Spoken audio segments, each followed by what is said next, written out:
నేనేంటో మనసులో మాట్లాడేసుకుని అనిపించింది అనుకుంటా. ఆడియా బ్రో చెప్పు బ్రో, ఏటి విశేషాలు? మైకిల్ జాక్సన్ వెనకాతలు ఉన్నాడు, ఏటి విశేషం? మనది శ్రేయోగలం అనియా. ఇదిగో ఇది మా డాన్స్ స్కూల్, ఇదైతే మా ఇన్స్టిట్యూట్. అమ్మ డాన్స్ స్కూలే. యాక్చువల్ గా ఆ 12 ఇయర్స్ నుంచి ఫీల్డ్ లో ఉన్నాను బ్రో. అయితే ట్రావెల్ బ్లాగ్స్ అయితే మీరు చూసాను, ఎప్పుడు 4-5 years నుంచి వస్తుంది. మీరు అయితే మాత్రం కోవిడ్ టైం నుంచి మీరు పడిన గట్రా.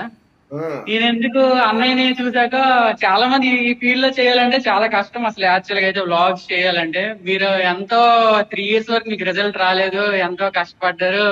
అయినా సరే చాలా మంది ఎగతాళి చేశారు. అయినా సరే మీరు మాత్రం బ్యాక్ స్టెప్ వేయకుండా, బడ్జెట్ వైజ్ గా చూసుకోకుండా, కష్టపడి నష్టమో కష్టం అనుకుని మీరు ముందుకెళ్లారు. ఆఫ్టర్ చాలా ఇయర్స్ తర్వాత అయితే మీకైతే రిజల్ట్ వచ్చింది. ఒక్కొక్కరు కామెంట్లు చేశారు, నెలకు 30 లక్షలు వస్తున్నాయి, 40 లక్షలు వస్తున్నాయి అనుకొని మేము కూడా జాయిన్ అయిపోతాం యూట్యూబ్ లో.